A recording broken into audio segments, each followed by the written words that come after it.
Hello students, welcome again to my channel. In the previous video, we have started a new chapter called Insolvency Accounts and discussed its meaning and about the Insolvency and Bankruptcy Code 2016. In this video, we're going to discuss its theoretical aspects and the topic is Insolvency Resolution Process. Insolvency का मतलब क्या था? Insolvency का मतलब था कि जहाँ पे कि एक डेटर इनेबल होता है पे करने के लिए अपने सभी डेट्स को। जब वो इनेबल है तो वो किसी भी डेट्स को क्या कर पाएगा? पे नहीं कर पाएगा। तो उसके पास क्रेडिटर्स भी तो होंगे जिससे उसने क्या किया होगा? क्रेडिट लिया होगा, इसी कारण से उसे डेब्ट क्या हुआ? अकर हुआ। सो इंसॉल्वेंसी प्रोसेस में डेटर्स जब पे नहीं कर पाएगा और उनके पास क्रेडिटर्स हैं तो क्रेडिटर्स को तो उनके जो भी क्रेडिट अमाउंट है उसका सेटलमेंट चाहिए होगा। यहाँ पे क्रेडिटर दो टाइप्स के थे, क्या थे? फाइनेंशियल थे और ऑपरेशनल थे। सिक्योर्ड क्रेडिटर थे, कुछ अनसिक्योर्ड क्रेडिटर थे। तो इन सभी को पे ऑफ करने के लिए जो रिसॉल्यूशन प्रोसेस करना होगा उसे, कि एक तो वो इंसॉल्वेंट है, उसके पास इतना अमाउंट नहीं है कि वो सभी को पे कर पाए। तो इस चीज़ को ध्यान रखते हुए उसके जो भी एसेट्स होंगे उसे कैसे रियलाइज़ किया जाएगा, कैसे सभी जो सिक्योर्ड है, अनसिक्योर्ड है क्रेडिटर उन्हें पे करना होगा, जो भी उनके पास वर्कमैन है, एम्प्लॉयज़ है, जो भी हैं सबको पेमेंट करने के लिए प्रोसेस होता है, उसे क्या कहते हैं? रिसॉल्यूशन प्रोसेस होता है। By insolvency and bankruptcy code 2016 insolvency resolution का प्रोसेस बताया गया कि इंसॉल्वेंसी रिसोल्यूशन प्रोसेस किस तरीके से होगा, उसके कुछ स्टेप्स भी हैं। तो सबसे पहला स्टेप है इसमें क्या? Application by debtor to initiate insolvency resolution process. Debtor है वो भी क्या कर सकता है? इनिशिएट कर सकता है, वो एप्लीकेशन भी दे सकता है कि उसे अब इंसॉल्वेंसी रिसोल्यूशन प्रोसेस करना है। और क्रेडिटर के पास भी पावर है कि वो भी इनिशिएट कर पाए इंसॉल्वेंसी रिसोल्यूशन प्रोसेस को करने के लिए। क्यों? क्योंकि उसे भी जो भी अमाउंट उसने क्रेडिट दिया है डेटर को, उसका सेटलमेंट चाहिए होगा, उसका अमाउंट चाहिए होगा। तो उसके पास भी ये पावर है कि वो इनिशिएट कर सकता है क्या? इंसॉल्वेंसी रिसोल्यूशन प्रोसेस को। सो यहाँ है, a debtor may apply either personally or through a resolution professional to the education authority if. यहाँ पे क्या है कि एक डेटर खुद से पर्सनली जाके भी कर सकता है या तो रिसोल्यूशन प्रोफेशनल। अब ये रिसोल्यूशन प्रोफेशनल यहाँ पे बहुत ही इम्पॉर्टेंट रोल प्ले करते हैं। ये जो प्रोफेशनल्स होते हैं, रिसोल्यूशन प्रोफेशनल्स, वही हेल्प करते हैं क्या? किसी भी डेटर्स ने अगर इनिशिएट किया इंसॉल्वेंसी रिसोल्यूशन प्रोसेस को, सो रिसोल्यूशन प्रोफेशनल्स डायरेक्टली क्या हेल्प करते हैं करने में? इंसॉल्वेंसी रिसोल्यूशन प्रोसेस को। क्योंकि अब न्यू कोड आ चुका है, वो क्या है? Insolvency and bankruptcy code. इसको हम लोग समझते हैं क्या? यहाँ पे हमारे पास क्या है? Insolvency and bankruptcy code 2016, right. अब इसी कोड के अनुसार जो भी इंसॉल्वेंसी के प्रोसेस होते हैं उसे क्या करना होता है? किसी भी डेटर्स को, कंपनी को या तो इंडिविजुअल को या पार्टनरशिप फर्म को इसी रूल के तहत जो भी रूल्स हैं उसे ध्यान रखते हुए अपने इंसॉल्वेंसी को करना होता है। इंसॉल्वेंसी रिसोल्यूशन प्रोसेस को भी इसी वे में करना होता है। तो यहाँ पे आया है क्या? Resolution professionals. जैसे कि कोई भी ऑडिट करने के लिए हमारे पास क्या होते हैं? चार्टर अकाउंटेंट्स होते हैं जो क्या करते हैं? जो भी ऑडिट का प्रोसेस होता है उसे करवाते हैं। इसी तरीके से इंसॉल्वेंसी प्रोसेस को करने के लिए अब प्रोफेशनल्स होंगे जिन्हें क्या कहा जाएगा? रिसोल्यूशन प्रोफेशनल, या तो इन्हें क्या कहा जाता है? Insolvency professionals. So it means an insolvency professionals appointed as a, ये इंसॉल्वेंसी प्रोफेशनल्स ही हैं, वो क्या होते हैं? अपॉइंटेड होता है एज अ रिसोल्यूशन प्रोफेशनल। क्या करने के लिए? जो भी कंपनी या तो इंडिविजुअल क्या होता है? बैंकरप्ट होता है, उससे फिर से स्टार्ट करने में या उसके रिवाइव करने में या क्रेडिटर्स को पे ऑफ करने में, ये जो भी प्रोसेस होता है उससे हेल्प करने के लिए यहाँ पे प्रोफेशनल्स होते हैं, उसे रिसोल्यूशन प्रोफेशनल कहते हैं। तो यही है इसका मीनिंग। सो आगे क्या है? एज ए रिसोल्यूशन प्रोफेशनल क्या करने के लिए? For conducting the fresh start process और इंसॉल्वेंसी रिसोल्यूशन प्रोसेस। सो यही है यहाँ पे कि रिसोल्यूशन प्रोफेशनल क्या होता है। आई होप आपको ये समझ में आ गया होगा। तो फर्दर यहाँ पे और क्या कहता है, a debtor may apply either personally or through a resolution professional to the adjudicating authority. जैसे ही कोई भी कंपनी को ऑडिट करना होता है वो चार्टर्ड अकाउंटेंट के पास जाते हैं, उसी तरह अगर डेटर को क्या करना होता है, इंसॉल्वेंसी रिसोल्यूशन प्रोसेस करना होगा तो वो कहाँ जाएंगे, रिसोल्यूशन प्रोफेशनल के साथ के पास जाएंगे। क्या इसमें क्या क्या ऐसा पॉइंट्स है जिससे कि एक डेटर को कह सकता है कि वो इंसॉल्वेंट है और वो इंसॉल्वेंसी सॉल्यूशन प्रोसेस के लिए जा सकता है। तो सबसे पहले the gross annual income of the debtor does not exceed 60,000। 60,000 से क्या, जो भी उसका ग्रॉस एनुअल इनकम है वो क्या करना चाहिए, नहीं होना चाहिए, एक्सीड नहीं होना चाहिए। The aggregate value of the asset of the debtor does not exceed 25,000। The aggregate value of the qualifying debts. अब ये क्वालिफाइंग डेट्स क्या है, तो क्वालिफाइंग डेट्स वो डेट्स हैं जो डेटर्स के क्या होते हैं, कॉन्ट्रैक्ट में लिखा रहता है कि इंटरेस्ट के साथ जो भी अमाउंट है जो उन्होंने लिया होगा उसे क्या कहते हैं, क्वालिफाइंग डेट्स कहते हैं। तो इसका भी हम लोग डेफिनेशन लिख लेते हैं ताकि आप जब भी इस चीज़ को पढ़े तो ध्यान रहे। क्वालिफाइंग डेट है यहाँ पे। क्वालिफाइंग डेट्स का मतलब होता है मीन्स अमाउंट ड्यू, जो अमाउंट ड्यू है पे करने के लिए है, विच इंक्लूड इंटरेस्ट, जो इंक्लूड्स करता है क्या, इंटरेस्ट भी, और any other sum due in respect of the amounts owned under any contract, किसके द्वारा, बाय द डेटर।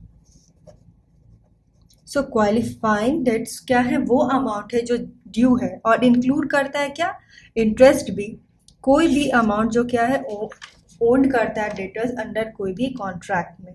यही होंगे क्या हमारे क्वालिफाइंग डेट, वो क्या होना चाहिए, एक्सीड नहीं करना चाहिए 35,000 से, 35,000 से ज़्यादा नहीं होना चाहिए। Is not an undischarged bankrupt. Undischarged bankrupt का मतलब होता है कि वो बैंकरप्ट जिसने कि अभी तक रिसीव नहीं किया है क्या, डिस्चार्ज ऑर्डर, किसके द्वारा, एडजुडिकेटिंग अथॉरिटी के द्वारा। अभी तक उसने क्या, अभी तक उसे एडजुडिकेशन अथॉरिटी है उससे डिस्चार्ज ऑर्डर रिसीव नहीं हुआ है, उसे क्या हम लोग कहते हैं, अनडिस्चार्ज बैंकरप्ट कहते हैं। फिर है he does not own a dwelling unit. Dwelling का मतलब क्या होता है, ड्वेलिंग का मतलब होता है कोई भी परमानेंट बिल्डिंग या तो परमानेंट हाउस।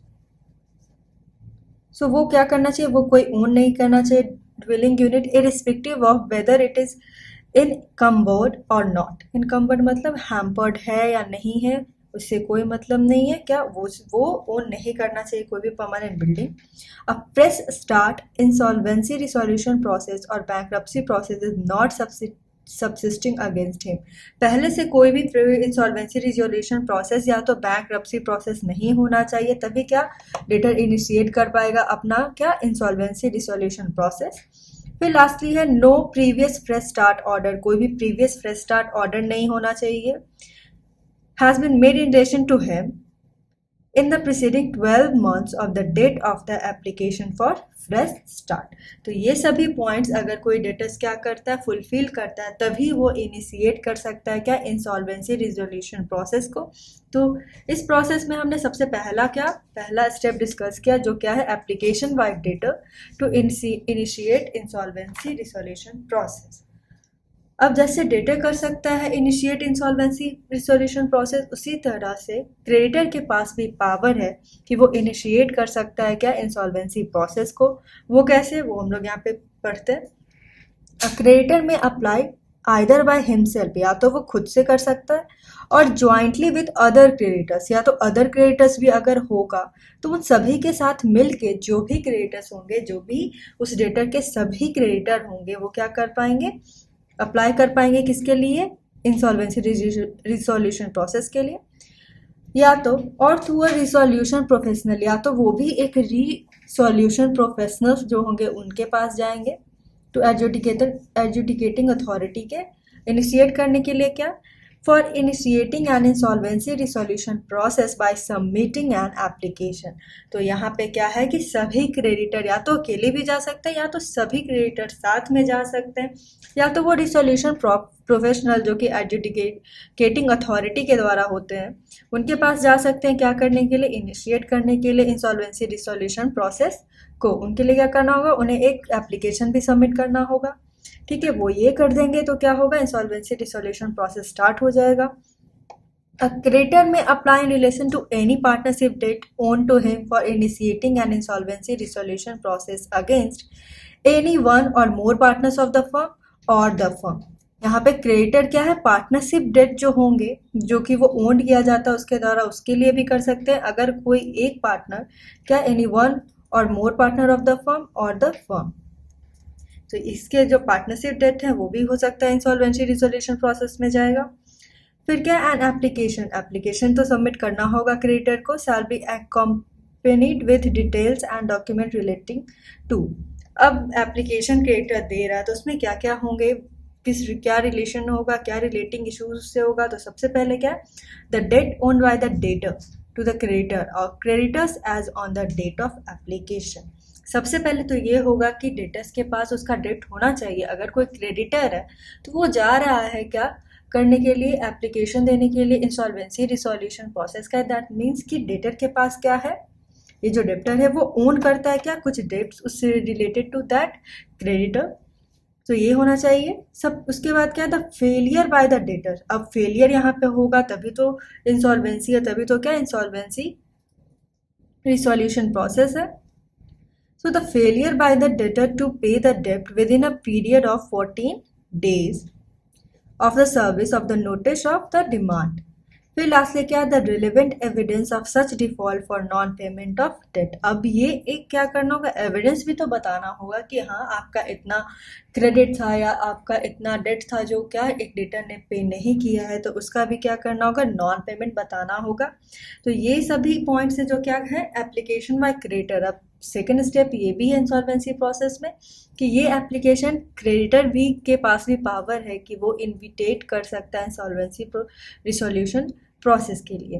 तो ये था हमारा second step insolvency resolution process में।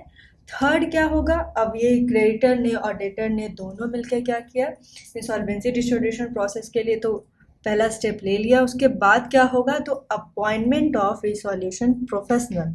अब क्या होंगे? रिसोल्यूशन प्रोफेशनल्स जो होंगे वो अपॉइंट होंगे। अब वो कैसे अपॉइंट होंगे?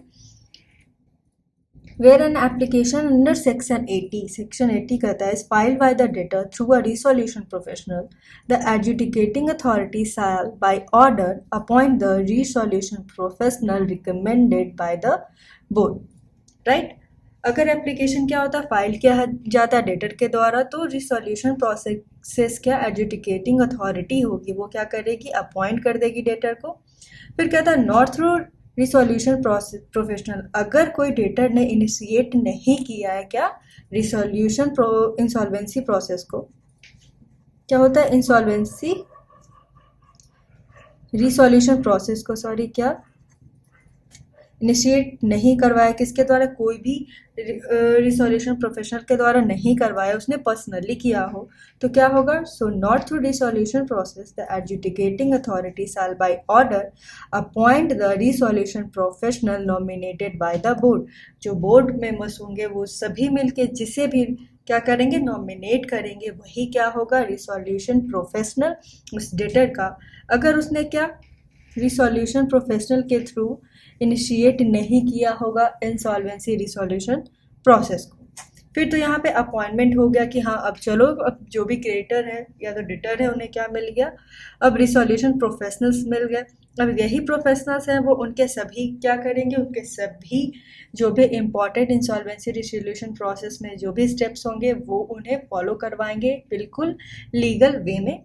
तो फर्दर फिर क्या स्टेप्स हैं? Discharge of order. अब एडजुडिकेटिंग अथॉरिटी क्या रिसोल्यूशन प्रोफेशनल क्या होगा? प्रिपेयर करेगा फाइनल लिस्ट क्वालिफाइंग डेट्स का। क्वालिफाइंग डेट्स हम लोग समझते हैं क्या? जो भी डेट्स का अमाउंट है इंटरेस्ट के साथ किसी कॉन्ट्रैक्ट के अंदर किसके द्वारा? डेटर के द्वारा तो वही उसके क्या होंगे, क्वालिफाइंग डेट्स होंगे. So the resolution professional shall prepare, वो प्रिपेयर करेगा क्या, एक final list of qualifying debts and submit such list to the adjudicating authority. अब क्या है, जो भी रिसोल्यूशन प्रोफेशनल्स होंगे वो बताएंगे ना कि हाँ ये जो डेटर है उसका इतना डेट्स है, किसे, एडजुडिकेटिंग अथॉरिटी. एडजुडिकेटिंग अथॉरिटी के बारे में हम लोग जानते हैं कि दो अथॉरिटी है, एक कंपनीज के लिए है और डीआरटी है किसके लिए, इंडिविजुअल या तो कोई भी पार्टनरशिप फॉर्म के लिए, जो कि नॉन कॉर्पोरेट्स होते हैं. फिर क्या है, फर्दर स्टेप्स में आता है submission of report by resolution professional. अब उसने फाइनल लिस्ट बना लिया, अब वो क्या करेगा, जो भी सबमिशन है, फाइनल जो रिपोर्ट बनेगा वो क्या करेगा, जो भी एडजुडिकेटिंग अथॉरिटी है या तो वो क्या है कॉर्पोरेट के लिए है या तो वो इंडिविजुअल के लिए कर रहा है, तो उसे क्या करेगा, सबमिट करेगा. So examine the application within 10 days of his appointment. वो सभी क्या करेगा, सभी एप्लीकेशन को 10 दिनों के अंदर क्या करेगा, एग्जामिन कर लेगा and submit a report. Submit करेगा रिपोर्ट किसे, adjudicating authority recommended for approved और rejection of the application. Approved और रिजेक्शन, अब अप्रूव करना है इस एप्लीकेशन को या रिजेक्ट करना है वो कौन डिसाइड करेगी, वो तो जो भी एडजुडिकेटिंग अथॉरिटी होगी वही डिसाइड करेगी. तो यहाँ पे भी वही है. उसके बाद क्या आता है प्रोसेस में, एडमिशन और रिजेक्शन ऑफ एप्लीकेशन. अब यहाँ पे सबमिशन हो गया है, फिर बाद में क्या होगा, अभी हम लोगों ने जाना कि एडमिशन और रिजेक्शन हो जाएगा एप्लीकेशन का. So the adjudicating authority within 14 days, यहाँ पे डेज भी है क्योंकि ये प्रोसेस जो है इस कोड के द्वारा, जो ये न्यू कोड आया है, क्या है, जो न्यू कोड है इंसॉल्वेंसी एंड बैंकरप्सी कोड 2016, वो बहुत ही कम टाइम में सभी रिसोल्यूशन प्रोसेस को करती है. सो विद इन क्या, the authority, the adjudicating authority within 14 days के अंदर from the date of submission of the report, वो देखेगी कि अब इसको रिजेक्ट करना, ये एप्लीकेशन सही में सही है, जो भी क्वालिफाइंग डेट्स है वो सच में डेटर्स के पास है, जो वो पे नहीं कर पा रहा है क्रेडिटर को. सो सही में इंसॉल्वेंसी प्रोसेस कैसे होगा, तो क्या है 14 days के अंदर date of submission of the report, rejection या तो एडमिशन होगा क्या, एप्लीकेशन का. अब तो हो गया कि एडमिशन भी हो गया, अब एक्सेप्ट भी हो गया मान लेते हैं एप्लीकेशन. तो फिर क्या करना होगा, preparation of list of creditors. अब क्रेडिटर्स का क्या करना होगा, जो कौन करेंगे, ये जो रिसोल्यूशन प्रोफेशनल्स हैं वो क्या करेंगे, प्रिपेयर करेंगे लिस्ट सभी क्रेडिटर का. अगर कोई कंपनी है तो उसके, और ये क्या है, एक डेटर है, उसने क्या किया, बहुत ही अलग अलग जगहों से, मान लेते हैं कि एक्स एक बैंक है, उससे वाई एक बैंक है, वाई एक क्या है वेंडर है, उससे क्या किया, अलग अलग जगहों से क्या उन्होंने, इस कंपनी ने क्या किया, इससे लोन लिया और इससे क्या करते हैं, रॉ मटेरियल अगर लेते हैं और वो अनएबल है इन सभी को पे करने के लिए. तो एक रिसोल्यूशन प्रोफेशनल को जानना होगा कि अगर एक कंपनी है या तो अगर कोई इंडिविजुअल है तो उनके पास किस किस तरह के डेट्स हैं, कितने क्रेडिटर्स हैं. तो क्या करना है, उन्हें प्रिपेयर करना होगा सबसे पहले लिस्ट, क्योंकि इंसॉल्वेंसी रिसोल्यूशन प्रोसेस में सेटलमेंट होता है, सभी के डेट्स को उन्हें पे ऑफ किया जाता है. So the resolution professional shall prepare the list of creditor.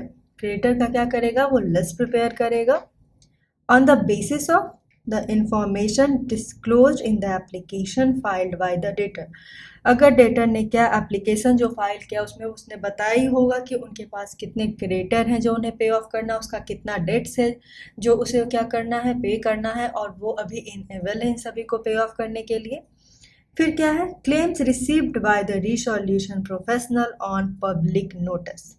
अब एक पब्लिक नोटिस, अगर कोई कंपनी है और अगर कोई कंपनी है तो कैसे होगा कि उनके तो अलग अलग जगह से क्या होंगे, क्रेडिटर्स होंगे, उसने कहीं अलग वेंडर से लिया होगा, कोई अदर फाइनेंशियल इंस्टीट्यूशन से क्या लोन लिया होगा. तो एक जो रिसोल्यूशन प्रोफेशनल होंगे वो क्या करेंगे, पब्लिक नोटिस जारी करेंगे जहाँ पे कि जो भी उनके क्रेडिटर, उन्हें बोला जाएगा कि आप यहाँ आए और अपने क्लेम्स बताएं इस पर्टिकुलर कंपनी जो अभी क्या है डेटर है उसमें. तो क्या होगा, यहाँ पे प्रिपरेशन हो जाएगा लिस्ट ऑफ क्रेडिटर, यहाँ पता चल जाएगा कि कितने क्रेडिटर्स हैं उस डेटर्स के. उसके बाद क्या है पॉइंट्स, उसके बाद जो स्टेप्स फॉलो करना होगा रिसोल्यूशन प्रोसेस में वो है रीपेमेंट प्लान. अब ये प्लान का मतलब क्या होता है, so repayment plan means a plan prepared by the debtor in consultation with the resolution professionals. अब पेमेंट कौन करेगा? पेमेंट तो डेटर ही करेंगे। अब रीसॉल्यूशन प्रोफेशनल वो तो अपने घर से पैसा लेके नहीं आएंगे, तो क्या होगा, डेटर ही क्या करेगा, पे ऑफ करेगा। उसके लिए वो क्या, रीपेमेंट प्लान बनाएगा। जो भी क्रेडिटर्स उसके पास लिस्ट हुए हैं उन्हें पे ऑफ करने के लिए एक रीपेमेंट प्लान बनेगा। किसके कंसल्टेशन में? रिसोल्यूशन प्रोफेशनल के कंसल्टेशन में, क्योंकि ये प्रोफेशनल्स हैं। ये जो न्यू कोड आया है उसके उसके क्या रूल्स हैं, उसके क्या पर्पस हैं, उसके क्या भी कोड हैं, उसके कितने सेक्शंस हैं, ये सभी लीगल वे में बताने के लिए रिसोल्यूशन प्रोफेशनल का कंसल्टेशन एक डेटर को बहुत ही इम्पॉर्टेंट रखता है, बहुत ही मायने रखता है। ठीक है। सो repayment plan क्या है? Means a plan prepared by the debtor in consultation with the resolution professional containing a proposal to the committee of the creditors for restructuring of his debts or affairs। इसमें क्या होता है कि resolution professional के जो भी consultation से debtor क्या करेगा, रीपेमेंट प्लान करेगा, जो कंटेन करता होगा वो सभी प्रपोजल कि वो क्रेडिटर्स के डेप्ट्स को और जो भी उनसे रिलेटेड अफेयर्स है उसे क्या कर पाए, पे ऑफ कर पाए। यहाँ पे तो अब रीपेमेंट प्लान बन गया कि चलो अब रिसोल्यूशन प्रोफेशनल आए हैं, अब रीपेमेंट का पेमेंट होने का प्लान बनता है। उसके बाद क्या होता है, द रिपोर्ट, अब report of resolution professional on repayment plan. अभी ये जो रिपोर्ट है वो रिसोल्यूशन प्रोफेशनल रखते हैं क्या, रीपेमेंट प्लान का। So submit the report to the adjudicating authority within a period of 21 days from the last date of submission of claims। अब सभी क्रेडिटर्स जब क्लेम कर देते हैं तो विद इन 21 डेज में रिपोर्ट को क्या, ये जो रीपेमेंट प्लान है उसे, उस रिपोर्ट को रिसोल्यूशन प्रोफेशनल किसे करते हैं सबमिट, एडजुडिकेटिंग अथॉरिटी जो होंगे उन्हें क्या करेगा, ये रीपेमेंट प्लान सबमिट करेगा। यहाँ पे क्या है, यहाँ पे दो होते थे, एक कॉरपोरेट के लिए होते थे और एक नॉन कॉरपोरेट के लिए होते थे, तो इसे भी हमें ध्यान रखना। तो सबसे पहले क्या, कॉरपोरेट के लिए कौन थे, नेशनल कंपनी लॉ ट्रिब्यूनल थी, एनसीएलटी थी, और डेब्ट रिकवरी ट्रिब्यूनल थी किसके लिए, इंडिविजुअल के लिए या तो पार्टनरशिप फर्म के लिए। तो यही क्या, यही दो क्या है, एडजुडिकेटिंग अथॉरिटी हैं।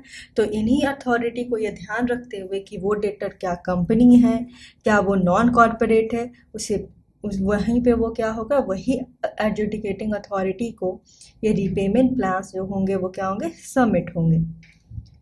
फिर फर्दर इसमें क्या है, order of adjudicating authority on repayment plan. अब सब कुछ सबमिशन लास्टली अथॉरिटी को हो जाता है। अभी अथॉरिटी क्या करेगी, ऑर्डर करेगी किस चीज़ से रिलेटेड, सबसे पहले तो वो रीपेमेंट प्लान जो उन्हें मिला है उस पर, उसके बाद वो रिसीव करने के बाद उससे क्या करना, ऑर्डर क्या है एडजुडिकेटिंग अथॉरिटी का वो देखना होगा।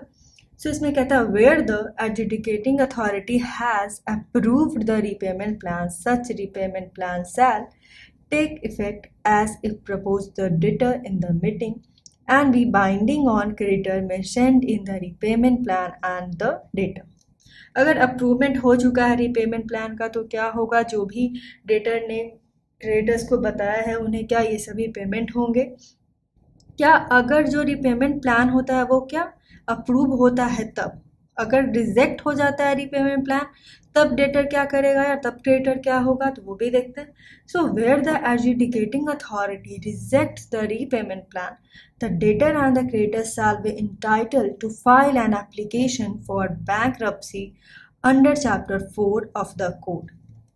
अगर यहाँ पे अप्रूव होता है तो ठीक है, जो भी पेमेंट है रीपेमेंट प्लान पे जो भी क्रेडिटर मेंशन हुए उन्हें तो पे हो जाएगा। अगर रिजेक्ट हो जाता है कि ये रीपेमेंट प्लान अगर यहाँ पे जितने अमाउंट है वो करने में इनएफिशिएंट है तो क्या अथॉरिटी क्या करेगी, रिजेक्ट कर देगी। अगर रिजेक्ट कर देगी तो ये एप्लीकेशन अब और अलग तरह के लीगल वे में जो चैप्टर 4 ऑफ द कोड, किसके कोड में, IBC कोड 2016 के चैप्टर 4 में जो भी होगा सेक्शंस रिलेटेड, जो भी रूल्स होंगे, जो भी प्रोसेस होंगे वो क्या करना होगा, फॉलो करना होगा। ठीक है। तो यहाँ पे क्या है, जब रीपेमेंट प्लान एक्सेप्ट होता हो और रिजेक्ट होता तब क्या होगा। फिर लास्टली क्या आता है, कंप्लीटेशन ऑफ रीपेमेंट प्लान। अब अगर ऑर्डर एक्सेप्ट हो जाएगी तो क्या होगा, अब रीपेमेंट प्लान तो कंप्लीट हो जाएगा।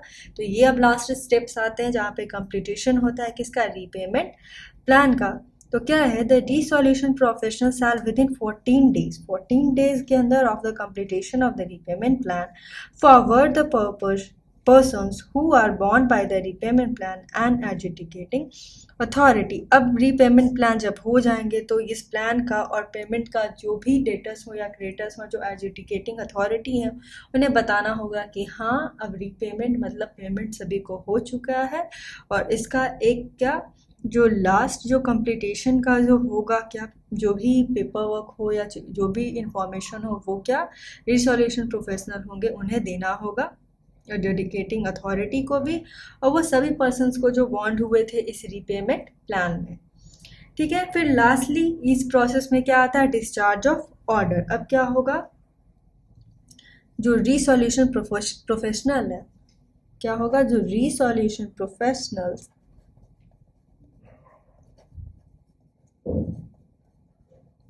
शैल अप्लाई, क्या करेंगे, अप्लाई करेंगे अब किसे, डिस्चार्ज ऑफ ऑर्डर करने के लिए कि हाँ ये जो आया था इंसॉल्वेंसी का रिसोल्यूशन प्रोसेस के लिए वो क्या एडजुडिकेटिंग अथॉरिटी को कि इस रिलेशन में सभी रीपेमेंट प्लान हो चुके हैं, सभी को पेमेंट हो चुका है। अगर वो रिजेक्शन होता है तो वो बैंक्रप्सी कोड जो चैप्टर 4 में जो इसके बारे में है उससे वो डील करेगा, तो ये सभी को क्या करना होगा। सो लास्टली यहाँ पे कहते हैं resolution professional shall apply to the adjudication authority, apply करेगा किसे, एडजुडिकेशन अथॉरिटी को, जिसके लिए for discharge order in relation to the debt mention in the repayment plan.